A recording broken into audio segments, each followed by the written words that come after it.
This show is sponsored by Liquid IV. Visit liquidiv.com and live more with efficient hydration featuring the new Raspberry Lemonade Hydration Multiplier. Get 20% off your first order with code WEIRDEST at checkout. Adding electrolytes to water is definitely a huge part of my hydration and wellness routine, and I really like Liquid IV as an option for that. Break the mold and own your ritual. Give yourself the power of extraordinary hydration from Liquid IV. Get 20% off your first order of Liquid IV when you go to liquidiv.com and use code WEIRDEST at checkout. That's 20% off your first order with code WEIRDEST at liquidiv.com. If you're going to buy new clothes for the season, you should check out Quince. They've got great deals like 100% European linen shorts and dresses from $30, Italian leather platform sandals, and so much more. I can never have enough linen pants in the summer, but I've definitely been burned by some low-quality pairs that immediately fall apart. I'm really excited to check out Quince's because they look really well made. Treat your closet to a little summer glow-up with Quince. Go to quince.com/weirdest for free shipping on your order and 365-day returns. That's quince.com/weirdest to get free shipping and 365-day returns. Quince.com/weirdest. With Chime, making progress has never been easier. Learn more at chime.com/weirdest. I think we all know at least one horror story about overdrafting and then getting charged money we don't have. But with Chime, you get fee-free overdraft up to $200. Make progress towards a better financial future with Chime. Open your account in 2 minutes at chime.com/weirdest. That's chime.com/weirdest. Chime. Feels like progress. Banking services and debit card provided by the Bancorp Bank N.A. or Stride Bank N.A. members FDIC. Spot me eligibility requirements and overdraft limits apply. Fees apply at out-of-network ATMs. MyPay eligibility requirements apply. Credit limits range $20 to $500. $2 fee applies to get funds instantly. Chime checking account required. Go to chime.com/disclosures for details.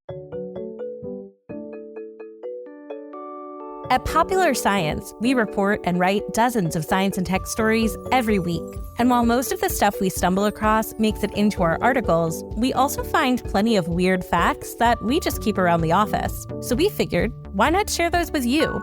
Welcome to The Weirdest Thing I Learned This Week from the editors of Popular Science. I'm Rachel Feltman. I'm Lauren Leffer. And I'm Divya. Divya, welcome to the show. Welcome back, that is. Thank you. Thank you for having me. I'm excited to be back. Would you remind our listeners what it is that you do? Because it's very, very cool. Yes, thank you. So I work as a professional taxidermist. What? And it's a pretty fun job. It's pretty interesting. No 2 days are alike. And I'm lucky enough to have both scientific and artistic clients. So I get to do a little bit of everything, but my focus is birds. Whoa. Amazing. Well, we love birds here on Weirdest Thing. And Yay. we're psyched to have you back. And Lauren, since you've become a regular voice on Weirdest Thing, listeners might be wondering who you are. Would you remind them? Yeah, that's right. I live inside the Weirdest Thing podcast now. Yeah. It's a good place to be. I'm a freelance science journalist and a contributing writer for Popular Science. Well, welcome back. We always love to have you on. Thank you. It's good to be trapped inside the computer. Well, let's jump right into it. So on The Weirdest Thing I Learned This Week, we start by each offering up a little tease about some kind of fact or story that we found in the course of reading, writing, reporting, etc., and decide which one we just absolutely have to hear more about first. Then once we've all had the chance to spin our little science yarns, we reconvene and the weirdest... Oh, my God. Sorry. Friday brain. Keep all this in, Jess. No edits here. It's staying in. You know what it is, though? It's because I make silly little... I like to tell people... I hope one day PopSci will sell Weirdest Thing merch again. I can't sell you Weirdest Thing merch, but I do create some things in Canva that are based on weird things I have learned. And you can find those in my TeePublic and Redbubble shop. And right before we started recording, I saw that somebody bought one of my "Don't talk to me until I finish spinning my little science yarn" shirt. And I was so happy because it's one of my favorites that I kept thinking of that. So that's why I messed up the intro. But you guys know what it is anyway. So I'm not even going to get back into it. It's fine. Graphic design is my passion. Check out my TeePublic and Redbubble shops. Lauren, what's your tease? Ooh, okay. So my tease this week, the International Space Station is so clean, it might be making astronauts sick. Uh-oh. We need those little microbial guys. They're so important. Yeah, it turns out. Divya, what's your tease? My tease is, I mean, it's a little cryptic, but kind of on brand. Getting old is better than sorry, Friday brain for me. Getting old is better than the alternative, or is it? Oh, that is very cryptic. Jess's face. Once again, I regret that listeners cannot watch. My tease is that I am going to talk about something called the Great Whale Conveyor Belt. And yeah, it's a great phrase. Great science. Great image. Yeah. Yeah. The logistics. I'll dive right in. Pardon the pun. Does it? So you've heard of... Sorry. No, please. Does the great whale conveyor belt imply that there is a lesser whale conveyor belt, or that there is like a not so great whale conveyor belt? Yeah, a not so great whale conveyor belt. I will get into it. And I'm wondering, is there like other equipment? So we have a conveyor belt. Is there like there's a funnel, rotator, and a pump. Yeah, a lift. There's a funnel and a pump, in fact. Oh, okay. Oh my God, Awesome. yes. All the simple machines. Just waiting for the great whale pulley system and lever. So you've heard of whale falls, probably, which is, and we've talked about them on Weirdest Thing before, that huge nutrient boost that happens when whales die and sink down to the seafloor, lasts for years. They basically become like cities that live on the seafloor. It's incredible.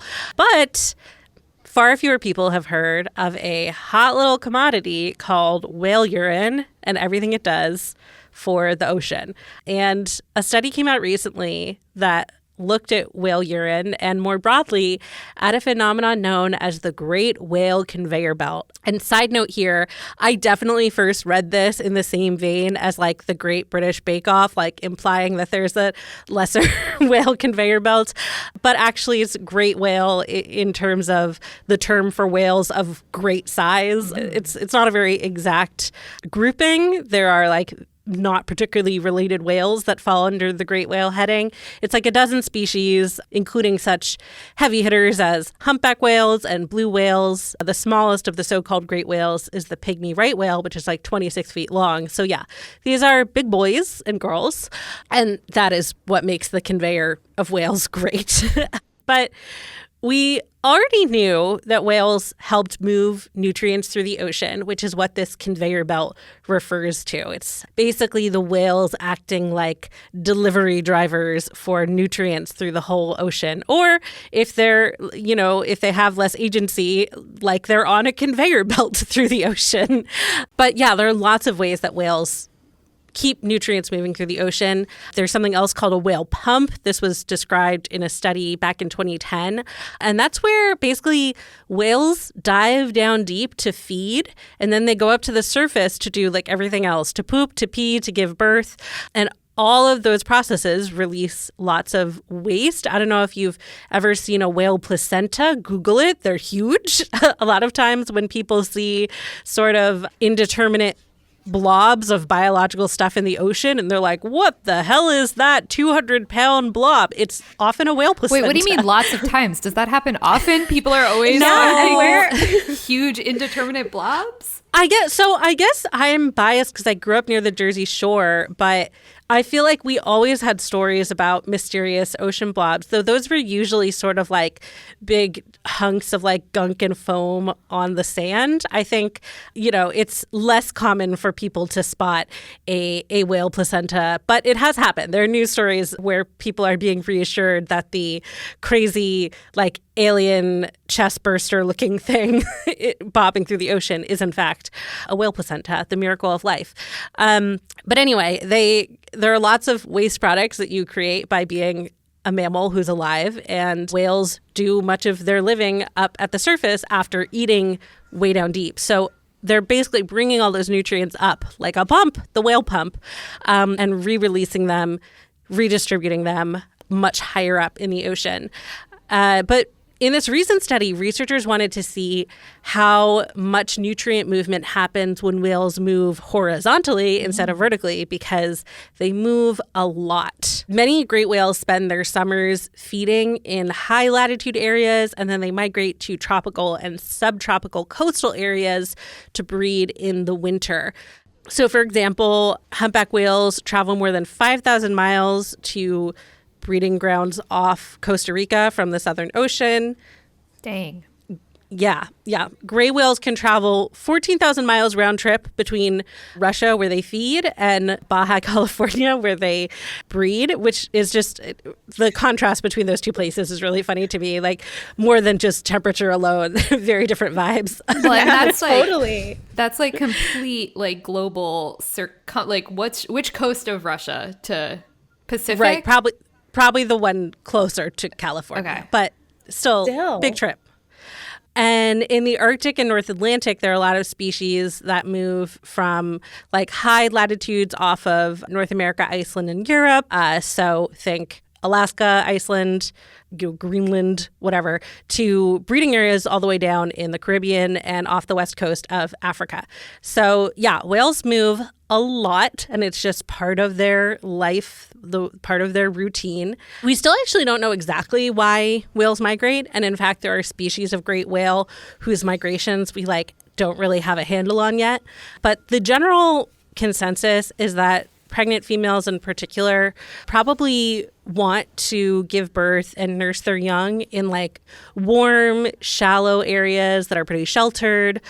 Young whales are smaller. They have less blubber to insulate them. They're also, of course, much more vulnerable to predators.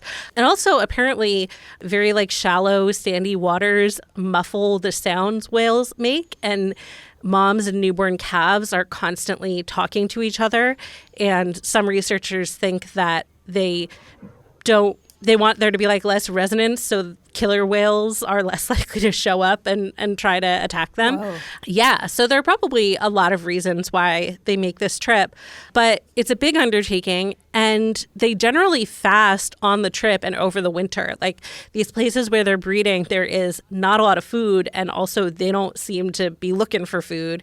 Research found that the North Pacific humpback can gain about 30 pounds a day in the spring, summer, and fall. So when they're in their feeding grounds, and then they can lose as much as 200 pounds of blubber a day while they're in their breeding grounds, which is wild to me. I know they're very, very big, and that's a tiny percentage of their weight, but that's still just wild. Wait, was that 30 pounds versus 200 pounds? They lose yeah, 200. they lose it faster than they gain it, but they're also in the breeding grounds for a shorter time. Okay. So yeah, they really got to get to eating when they're in their spring, summer, and fall locations. They have to get it while the getting's good.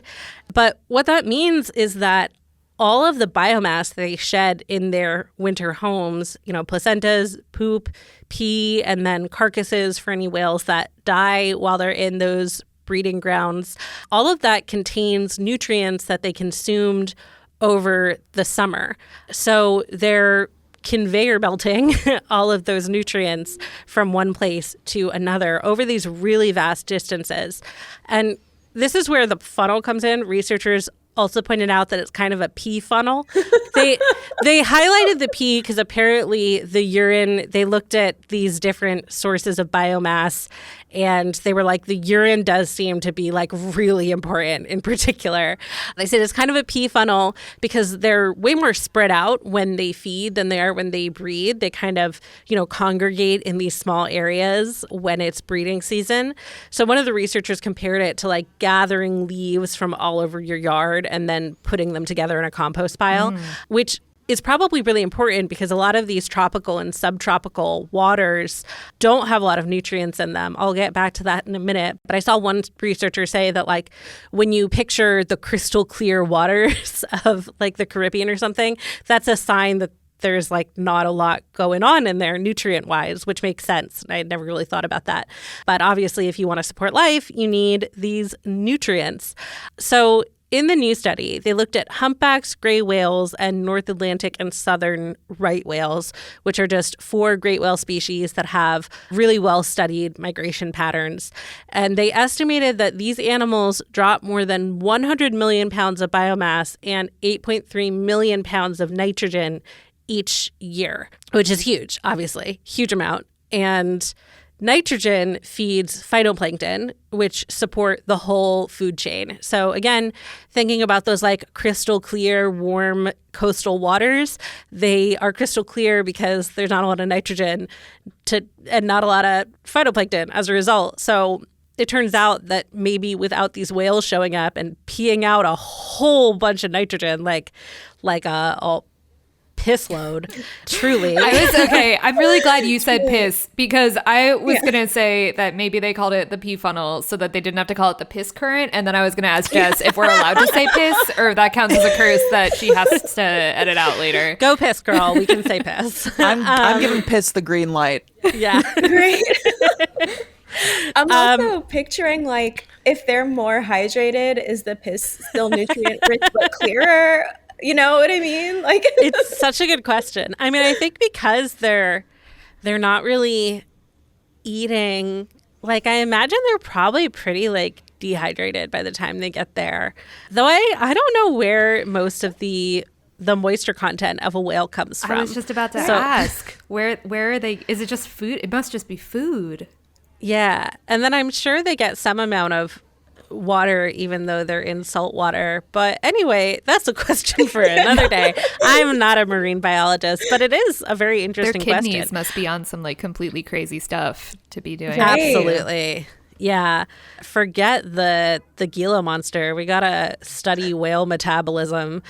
So yeah, nitrogen, super important, feeds phytoplankton, which then feeds everything else, literally. And the researchers said in the study, the overall scale of nutrient transfer by whales is pretty similar to that of seabirds we see moving marine nutrients onto land and into island ecosystems where they have their nests. But birds are staying pretty local when they move those nutrients, like maybe tens or hundreds of miles at most. And these whales are traveling thousands of miles. So this is almost certainly the kind of biggest scale nutrient transfer, on a global scale that we've ever seen. And it's really cool. And the impact of the whole whale conveyor belt thing is probably bigger than the estimates in the study because, again, they only studied those 4 species of whales. And there are other really large whales like the fin whale and blue whales that we understand way less about. So if these 2 species behave in the same way where they're eating a bunch and then migrating and not eating when they get to their breeding grounds, then the level of nitrogen that whales are releasing could actually be like 3 to 4 times higher. So very cool. And they also pointed out that there were other sort of sources of biomass from whales that they didn't measure. They looked at poop, pee, carcasses, and placentas, which are definitely major sources of biomass, but they pointed out that some whales are thought to maybe kind of molt when they're in their breeding ground. So like a lot of skin might be being sloughed off into the water, having a little spa day. Exfoliating. And yeah, exactly. Yeah. And there's also the calves poop, and they didn't look at the calves. They just looked at the big mama and papa whales. There's also milk that probably gets spilled into the water. So there are all these other potential sources of nutrients from their feeding grounds that are getting spread around. But like I said, they did really emphasize that like pee is a huge part of this. And just to give you a scope, the fin whale, which again, they didn't include in this study because we don't know that much about its migration, but we do know how much it pees. And they produce 250 gallons of pee a day, which is Olympic more swimming than pools. Are you going to do Olympic swimming pools? I'm not. I saw it compared to a kiddie pool, but the size was like pretty large. It was like a 10-foot by something kiddie pool. So smaller than an Olympic pool, but a lot. You could submerge in the pee.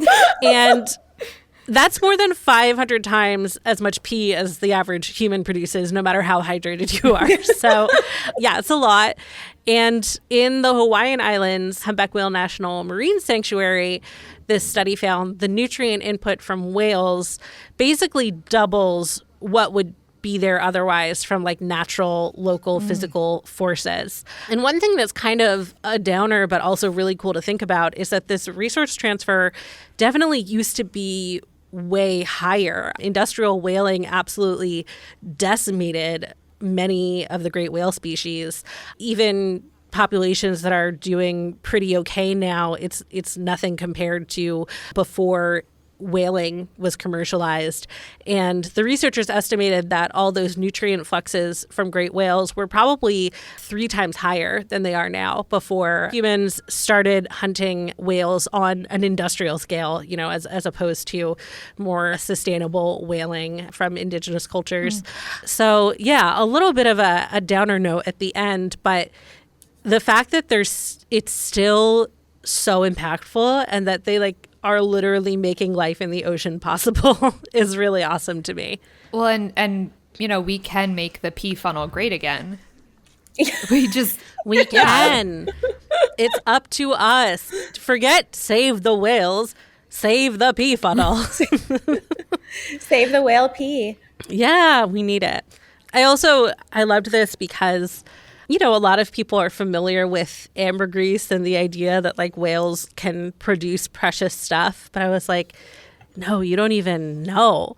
They're just literally pissing out liquid gold in the Caribbean. When you said whale placenta, this is the brain rot that I'm at. The first thing I thought of was some goop or moon dust type of pseudo science health company. When I was trying to get a good general estimate for how big a whale placenta is, and I couldn't get a good answer because there are different species of whale, and also we don't come across a ton of their placentas. But when I was Googling how much does a whale placenta, Google autofilled cost, and I was like, no. Who's Googling that? Stop. Yeah, see? Yeah, you got to market so, yeah, that. Other people have had that thought and with less pure intentions. Right, yes.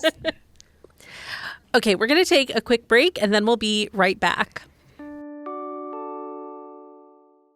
This show is sponsored by Liquid IV. Drinking water is obviously important, but staying hydrated can sometimes take a little more than that. Visit liquidiv.com and live more with efficient hydration featuring the new Raspberry Lemonade Hydration Multiplier. Get 20% off your first order with code WEIRDEST at checkout. Adding electrolytes to water is definitely a huge part of my hydration and wellness routine, especially in the summer. And I really like Liquid IV as an option for that. Liquid IV packets are really easy to take and mix on the go, and they come in really delicious flavors, including plenty of sugar-free options. They're definitely worth trying if you're going to be spending a lot of time outside or going to the gym or just trying to feel better after a big night out. Liquid IV has true-to-fruit flavors that keep you hydrated. You can find all your favorite hydration multiplier flavors on their website, from acai berry and lemon lime to pina colada. Or if you like a sugar-free option like me, you can choose from flavors like raspberry lemonade, white peach, and rainbow sherbet. Break the mold and own your ritual with 3 times the electrolytes of the leading sports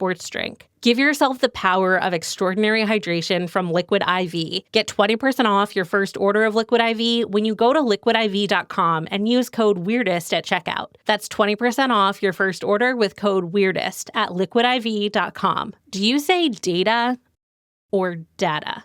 Well, nobody cares unless you're really into Star Trek. But for the longest time, I thought paying a fortune on my monthly data plan was just normal. That was until I found out about Mint Mobile and their premium wireless plans that start at just $15 a month.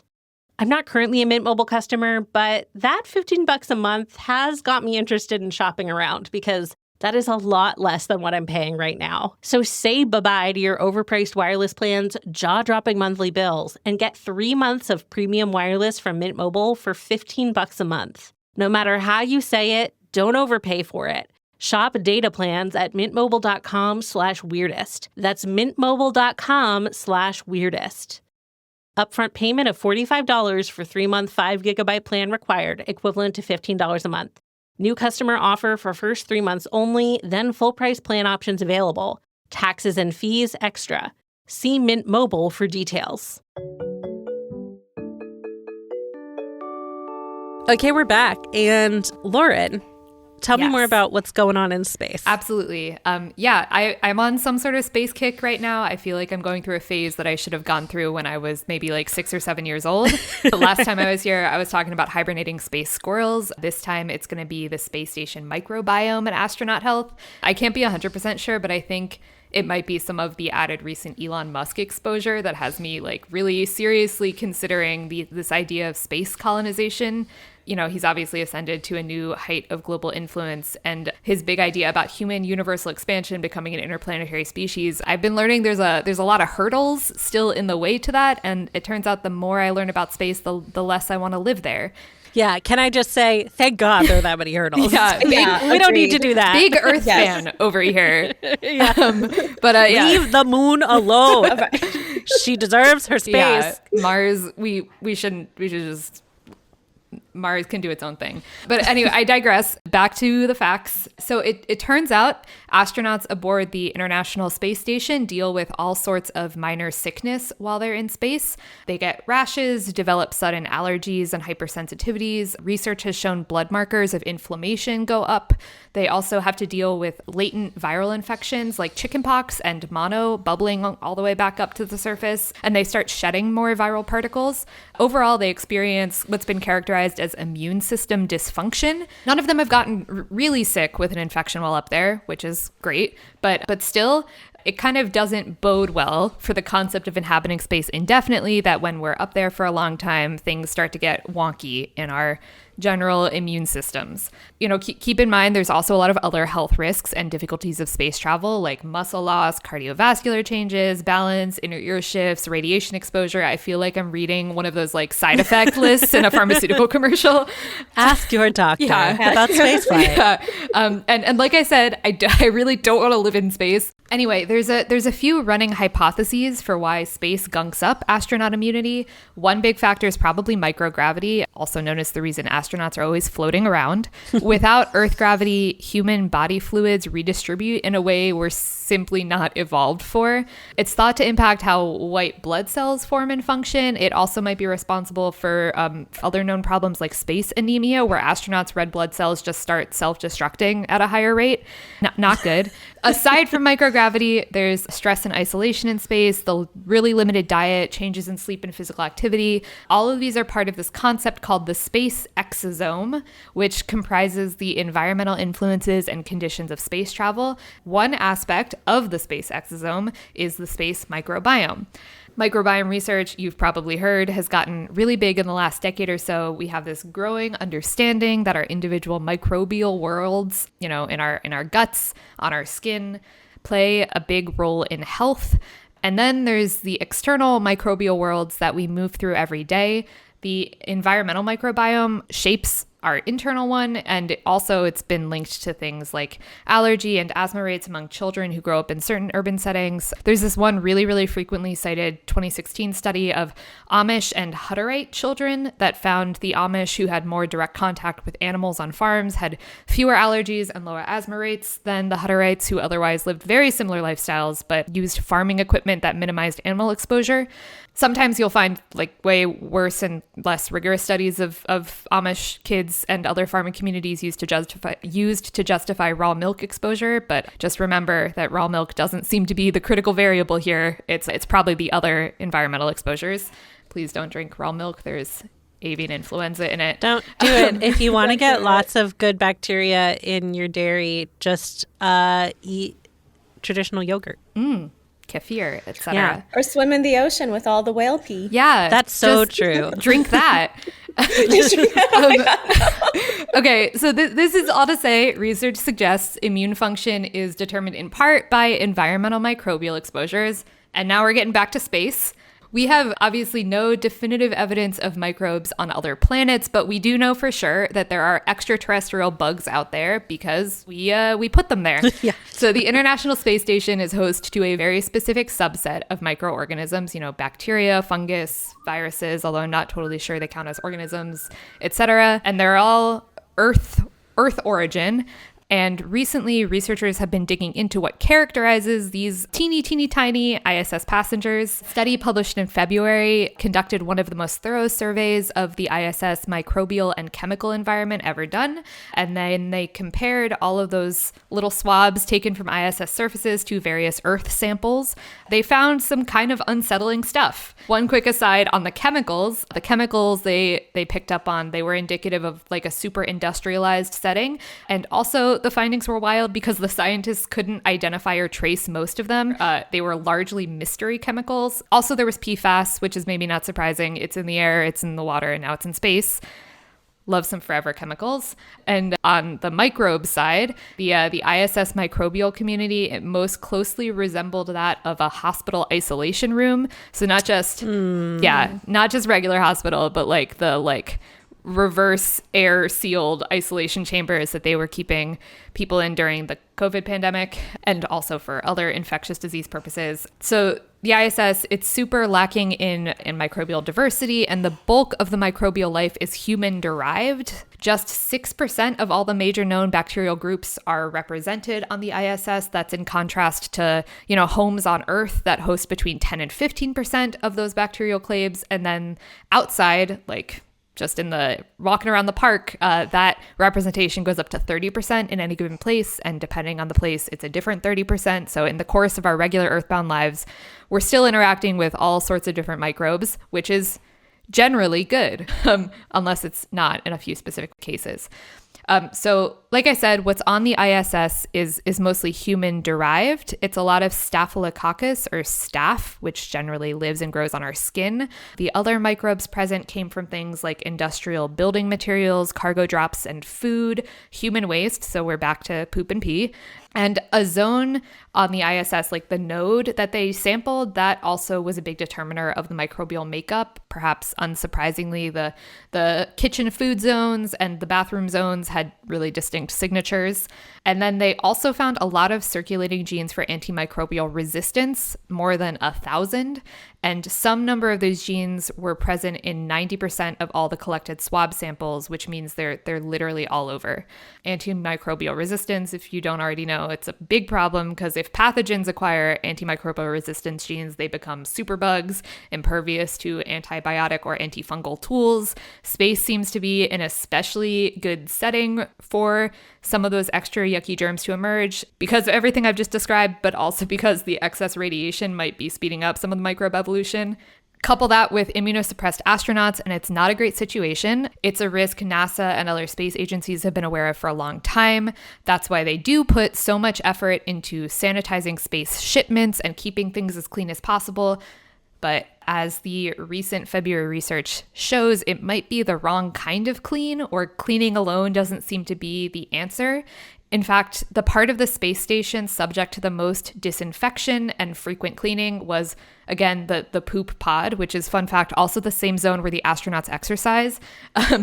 It had the highest amount of microbial diversity, not necessarily the good kind, and had high amounts of antimicrobial resistance floating around. Frequent disinfection there could be what's kind of causing that. It might be reducing microbial competition and fueling the possibility of these hard to treat pathogens popping up. Cool. So one way forward, the study, it wasn't just about identifying the problem. They also tried to get towards some potential solutions. So one way forward is to move away from really strictly trying to sanitize the ISS and shift towards trying to foster a more Earth-like and healthy microbiome in space. Make some kimchi in there. That's what I'm saying. That's literally cheese. Yeah. So prebiotic and probiotic foods are a big thing. One of the researchers I spoke to, he kept suggesting natto, the fermented tofu product or fermented soybean product. Also, I don't know, maybe the astronauts want to get really into kombucha brewing, although I don't know how carbonation and zero gravity mix. Right, that would probably be. Yeah. Well, astronauts and people who study them are always talking about how they have their sense of taste is dampened in space, so they go crazy for flavorful foods. Mm-hmm. I feel like if you're ever going to be into really fermented soy products and really spicy, pickly kimchi, that's the time. Yeah, that was actually one of the things I kept coming across in all of these studies about astronaut health was because their taste is so modified, it's really difficult for them to maintain a diverse and nutritious diet, even if they have those foods available, which is again a difficult thing to have all of those foods available. I don't know. I just keep thinking about, is it there were so many space movies that came out all at once, but there was the potato farming on Mars one. I think it was Matt Damon. Yeah, The Martian. Yes, yeah, The Martian. The Martian. That's the image that kept popping in my head when I was reading all of this work. Anyway, yeah, so probiotic food, that was like literally one of the suggestions. They also floated this idea that different sorts of probiotic cleaners might help. So instead of just harsh disinfectants, using things that maybe include some like nice bacteria as a bonus. And then there was this other recommendation that the February study authors proposed. Do either of you want to make a guess about what it was? Shower less. It's a good thought. Yeah, I was gonna say sweat more or like Sweat more, shower. Let's just make it so stinky on the ISS. stinky. Yeah, I feel like whatever stink it it is up. gonna smell bad. Yeah. Yeah, so it wasn't quite that, but it was, vaguely similar. It was dirt. The scientists, they are floating the idea of just bringing dirt, technically soil, onto the ISS so that astronauts can stay healthier and we can maybe spend longer in space without having our bodies freak out. If you're curious, here is the exact quote from the study. Quote, introducing an environmental non-saline soil mixture could potentially alter the microbial composition of industrialized built environments, including the ISS, to align more closely with the microbial communities found in environmentally exposed habitats, which is a super technical way to say rub some dirt on it. And to be clear, I spoke with one of the study authors, Peter Dorstein, a chemist and microbiologist at UC San Diego, and they're not thinking like we got to put big shovelfuls of soil onto the ISS. Seems bad for computers and microgravity. Though I was picturing like you go into the dirt room and you just hang out in the dirt vortex. Yeah, just roll around in it. Yeah, I mean you're not super far up. So I should work for NASA. It seems like it'd be a better place for exercising than the poop pod. Yeah, really fair. Yeah, I'm not sure why they made the decision to put like the exercise and the like human waste zones together. I mean, maybe it's because like all the sweat and stuff necessitates cleaning anyway. I mean, like I did take a dive, like I tried to figure out exactly what it looks like when astronauts use the bathroom, and it involves like tubes and vacuums and is like not the same as down here. No, yeah. Anyway, it's very contained. Not dirt shovels, but he said that him and his co-authors, they thought maybe some nice potted houseplants could spruce the place up. So containing the soil in some sort of vessel, probably having some plants growing in that vessel to keep up both the soil, microbial matrix and, why not plants? Again, why not grow some of the food? You could, from cabbage seed to kimchi, it could be like a whole self-fulfilling cycle. Farm to table. Ooh, yeah, farm to space table. And so the soil in the pots with the plants, and they, it probably couldn't just be any old dirt. They'd have to probably sanitize some soil or compost and then re-inoculate it with the types of bacteria they're hoping to propagate. And the idea would be that this exposure to healthy soil, live growing plants might improve what's happening in astronauts' bodies, and also might work to outcompete some of the scarier stuff that's currently growing on the ISS surfaces. It's all like kind of speculative at the moment. Way more research is needed because we're just now getting to the point where we really understand that what the microbial environment looks like and how it could be impacting astronauts. But now that we have this massive data set on what's there, scientists at least have a starting point for future analysis and improvements. And maybe soon we'll be bringing some moist, fresh, lowercase Earth to space. That's the dirt on space dirt. I love it. Make space dirty. Let the astronauts be stinky. Yeah. I love space dirt. It's great. Yeah. Stinky astronauts. Pea whales. Yeah, we're mucking it up. Yeah. Right. Everything has something to give, All right. We're going to take one more quick break and then we'll be back with one more fact. Making financial progress in this economy? But seriously, even the smallest step forward can make a big difference in securing your financial future. When you open a Chime checking account, you get no maintenance fees, fee-free overdraft up to $200, and you can get paid up to 2 days early with direct deposit. So making progress has never been easier. Learn more at chime.com/weirdest. I think we all know at least one horror story about overdrafting and then getting charged money we don't have. But with Chime, you get fee-free overdraft up to $200. Your next deposit is applied to your balance, and that's that. You can get spotted on debit card purchases and cash withdrawals, which you can make from over 50,000 fee-free ATMs. To date, Chime says it spotted its members over $30 billion.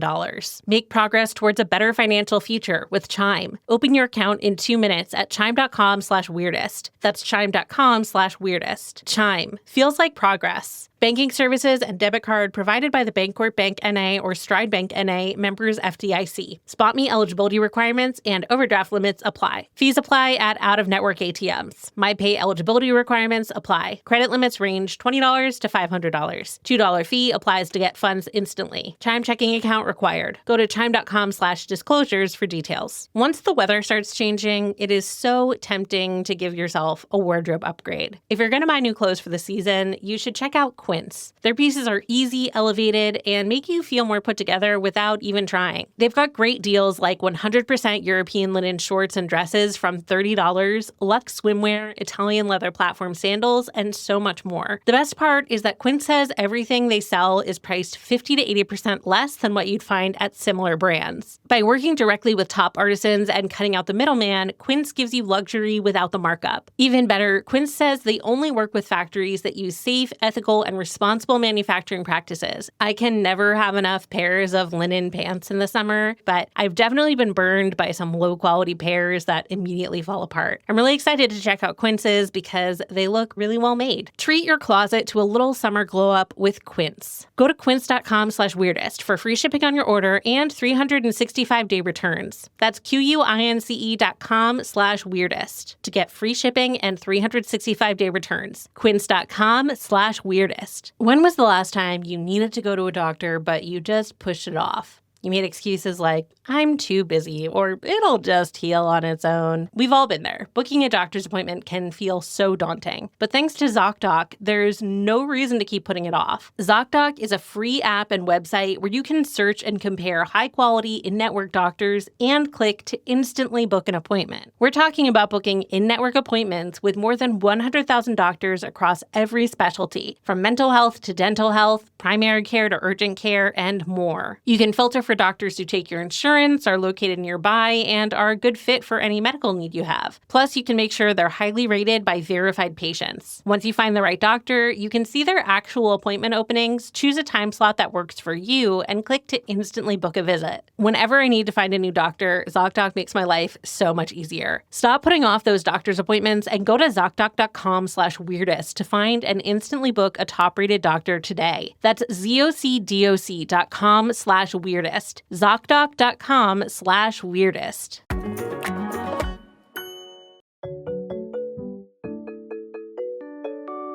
Okay, we're back. And Divya, your very mysterious tease. I can't wait to hear more.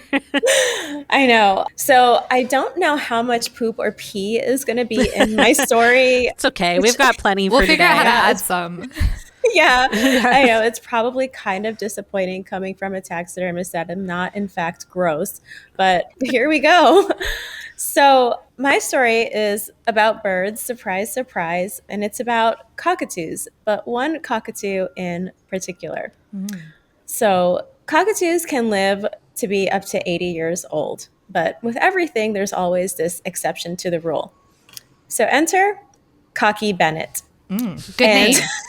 Yeah, I know. The name is pretty extra. There's also this sort of like not so scientific fact that goes with the name, in that Cocky Bennett was a Gemini. And as a Gemini myself, I will happily speak up and say that being a little extra is pretty correlated to our existence. So Geminis assemble. yeah, Geminis assemble, and Gemini cockatoo, it's over.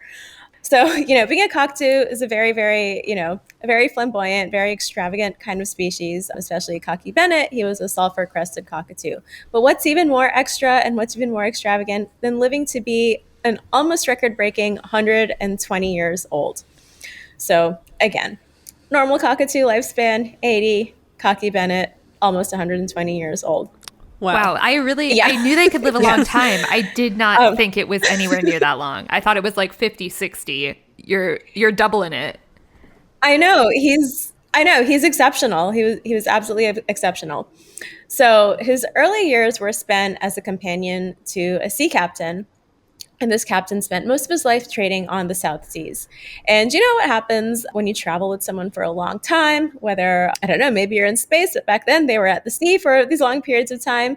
They got very attached to each other, and Cocky Bennett was the sea captain's lifelong companion. And cockatoos are also really, really smart birds. Cocky became very talkative, even, and even when they went back to land, their bond was very strong too. So the total time they spent together, Cocky and the captain, was 87 years. The captain passed away, so Cocky outlived his human. So, and it actually happens a lot with, even with ones that aren't like sort of at this upper echelon of almost like record-breaking age. There are so many that outlive their humans, and so they do have to find a next of kin. I know that I've in passing read about cases where certain parrots have even been used as like witnesses in cases where there was maybe some foul play in a human's death. But in Cocky's human's death, it was not the case. He was old and passed on peacefully. So after this, Cocky was entrusted to the captain's nephew, and the nephew found a home for Cocky at this place called the Sea Breeze Hotel and Bar. And Cocky, being his talkative, sassy, and very loud cockatoo, as they tend to be, he fit right into his new job. His official title was being the cock of the bar. So he would greet these passerby and regulars from his cage. He had perches made just for him. And, he wasn't just loud and, it wasn't just like this loud celebrity bird. He also had a tip jar at his perch where he raised funds for a local hospital. Oh, yeah, it was really philanthropy-minded cockatoo. Yeah, totally. He's not just loud; he's very philanthropic. And one of the cutest details I found from the story is that they even made sure Cocky's name was on the donor plaque so that he would get the credit. And I feel like that's also very, very, very Gemini emblematic too. But, being a cockatoo, Cocky also knew how to get very rowdy, and especially being in a place like a very popular bar. So he would get into the patrons' beers and other alcoholic drinks. He would, maybe consume a bit much, or he would kind of get the cans and get the dregs out, and he would start screaming and shouting. And one of the things that he would scream and shout in his old age was, "If I had another bloody feather, I'd fly." And that was a reference. Yeah. Yeah. That was a reference to his state. He was almost featherless when, as he aged, he kept losing feathers. He had progressive cytosine beak and feather disease, which just got worse and worse as he aged. So he was losing feathers. His mandible was really long, so his beak was very, very long at the tip. And his claws grew really, really long too, and they were really gnarled. And, this is despite the efforts of all of the love that his humans could give him. I also think it might be despite the best efforts of veterinary care at the time. A lot has come a long way since the old days of Cocky Bennett. But in any case, his immune system was deteriorating, and though most of his appearance was really rough and not his prime state, his beady little eyes were said to have plenty of life, and his grating voice was as loud as ever. So, but someone presumably taught him to say the feather line, right? He didn't just come up with that one on his own. He wasn't over there manufacturing zingers. I feel like these birds are so smart. I know they do learn from mimicking, but in some cases they do, they just observe people and pick things up. So it might not be that someone told him, "Hey, say these words." Sometimes it can just be, things they absorb and get through passing as well. I love the idea of just like a super geriatric bird, though, kind of like going off in party mode. Same, right? I'm like, I don't really have a ton of like want to go to a bar, but if there's a bird there and an old bird that's like talking to people and like, sassing them, why not? Yeah, that sounds great. So as he aged, as his like physical self was deteriorating, he still had inside plenty of vigor. So eventually his time at the Sea Breeze came to an end when the person he was with at the Sea Breeze left and retired. So he was given to another bar since he was such a good cock of the bar. So he's given to another bar called the Woolpack Hotel and Bar.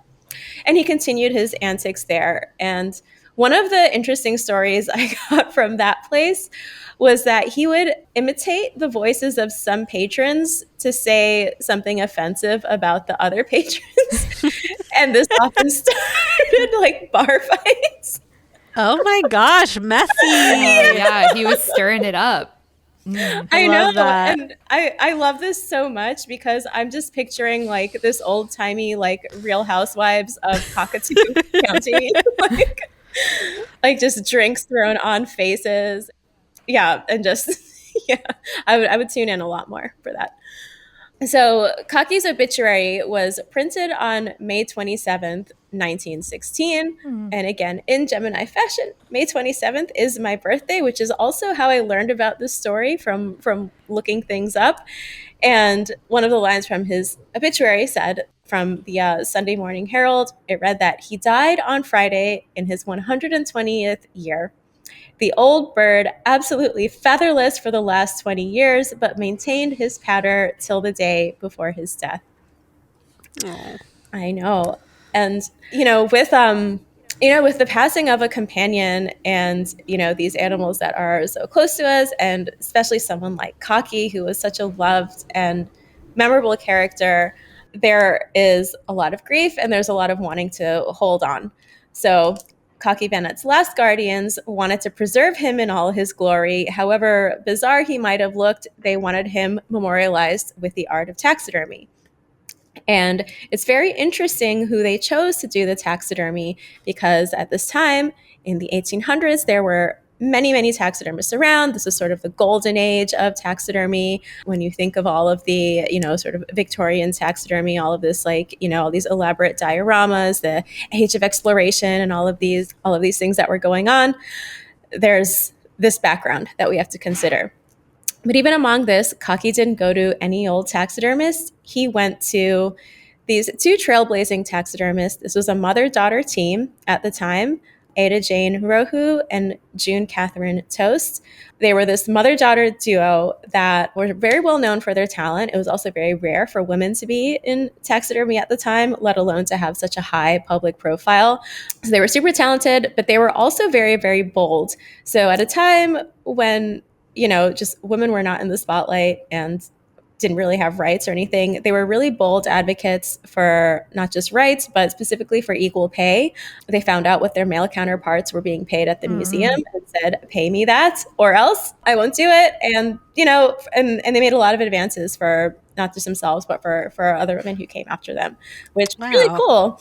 Yeah. And I'm like, this is so cool that this amazing bird was preserved by this, by these amazing taxidermists. Another thing that's super interesting about them too is that they did both scientific and more artistic and interpretive work. So they had a store where you could get, something like a bird on a branch, or like a hat made out of some rare birds. They had all of the weird stuff, and they also had more of the straightforward taxidermy. And I think that's probably why they were chosen, because they had the skills to work with someone challenging like Kaki. Having no feathers and naked skin is really hard. I was gonna ask, did they restore plumage, or did he stay naked in the afterlife? He stayed naked. That's who he was. So I love that. Yeah. So there's not much to, with feathers, you can cover things up. You clean with the taxidermy process. The skin is taken off of the body. It's cleaned, scrubbed, and fully cleaned, and then it's tanned and preserved and mounted onto this anatomically accurate sculpture. But with fur and feathers, and even with scales of reptiles and things like that, you can arrange things, you can cover things up and get things looking nice and smooth. With naked skin, you don't have that forgiveness, so the sculpture underneath has to be absolutely perfect, and you need to do a lot of these cosmetic treatments to kind of make the skin look alive again, because after tanning, it becomes this like gray, faded, beige, weird colored mass, because there's no more blood flow in life. So restoring the color, making that sculpture perfect between the skin and the form underneath it, they had the skill. They had, the skill and sort of like artistry to do that, and to make him look like himself with studying his anatomy and knowing how to treat his skin. And as someone who works on birds, and especially with aged pets, I can say it's certainly not easy. And I should send you all a photo of Cocky taxidermy. I've been over here like low-key looking it up on the side, but I Yeah, don't know then if I'm looking at a picture of him alive or the taxidermy version. Yes, I'll send a photo I'll definitely send a photo of the taxidermy. Another thing that I really loved about his story too is that, you know, a lot of taxidermy is about this, like a trophy, or even if it's not like a hunting trophy, it's about, you know, the prime example of the species. What does this look like at its best? What does it look like at its most, like, so-called perfect? But a lot of times those ideas of perfection are, you know, really based in, honestly, this like colonial BS, and, you know, project onto animals and people even, like, you know, we just deserve so much more than that. So for me, Cocky is such like a wonderful piece of taxidermy because he was this character, this like a cultural icon in Australia. And although he's not like the prime example of his species, he's still a very significant example of his species. And for the time too, it also showed the ravages of a disease that didn't have as much treatment. And, you know, the work is just like a testament to the skill, you know, a testament to all the tenderness of the people who, you know, who came across his life and came across him. And I also feel like, you know, he had this very tenacious will to live. And he was just like, well, someone's going to preserve me, and it's going to be the two best women that I can find to preserve me. So he now lives at the Kogara Historical Society. So he's on display there. They said that there were pieces of his beak from life that were routinely trimmed, and little pieces of his claws that were routinely trimmed that were kept by his owners as mementos. So they had proof of his age because, again, documentation at this time. Sure. You could just kind of say anything. Yeah, I mean, enough people lied about being that old. Like, it's way easier to be like, this parrot, ancient. Yeah. It's been alive forever. Right. Yeah, totally. So they say some of those pieces are missing. But, you know, we have his obituary, and we have the generations of people who kept Cocky, and I'll send some photos of that. And yeah, I mean, Cocky's story is just this, you know, it's just sort of like combination of, you know, history where, and especially history related to like a science and preservation, it can be so rigid with like our emotions just firmly separated from the facts. But, you know, Cocky's story just combines them all. And it's a reminder to me that taxidermy is like, you know, it can be this record of taxonomy. It can be, you know, this very rigid record of taxonomy. But these animals, they carry like histories and culture, and they kind of become these artifacts that take on a whole new meaning as time goes by.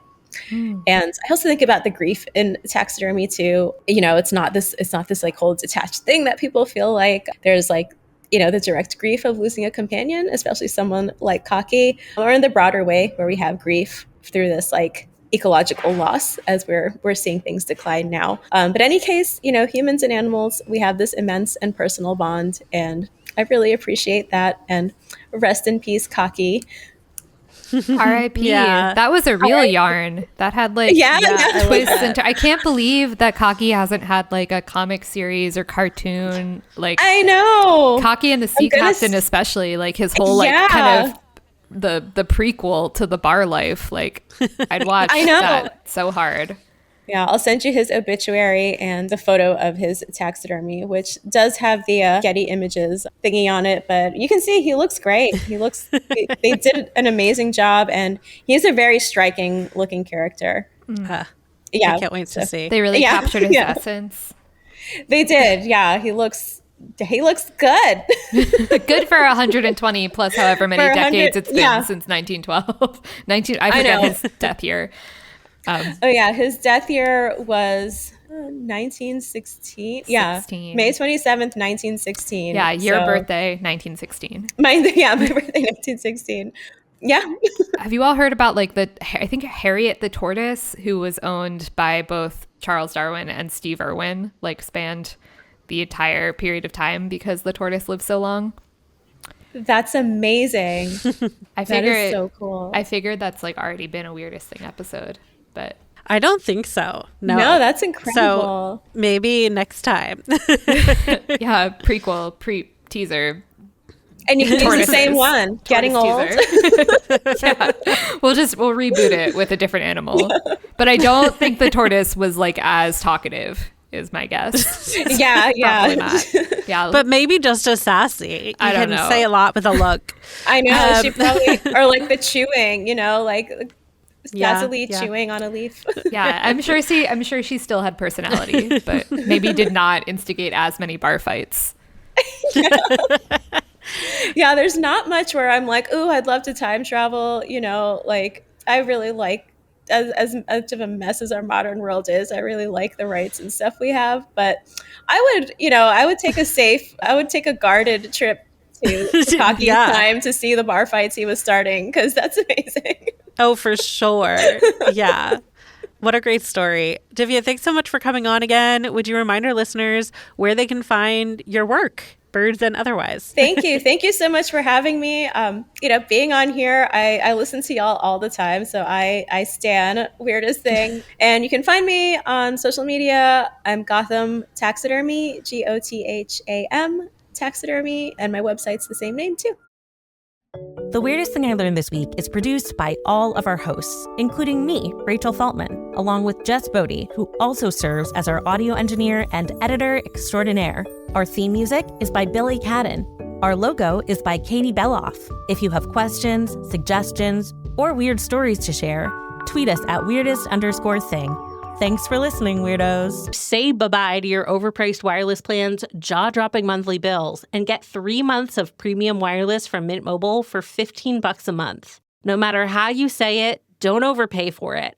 Shop data plans at mintmobile.com/weirdest. That's mintmobile.com/weirdest. Upfront payment of $45 for 3-month 5GB plan required, equivalent to $15 a month. New customer offer for first 3 months only, then full price plan options available. Taxes and fees extra. See Mint Mobile for details. Booking a doctor's appointment can feel so daunting, but thanks to ZocDoc, there's no reason to keep putting it off. ZocDoc is a free app and website where you can search and compare high-quality in-network doctors and click to instantly book an appointment. Whenever I need to find a new doctor, ZocDoc makes my life so much easier. Stop putting off those doctor's appointments and go to ZocDoc.com/weirdest to find and instantly book a top-rated doctor today. That's ZocDoc.com/weirdest. ZocDoc.com/weirdest.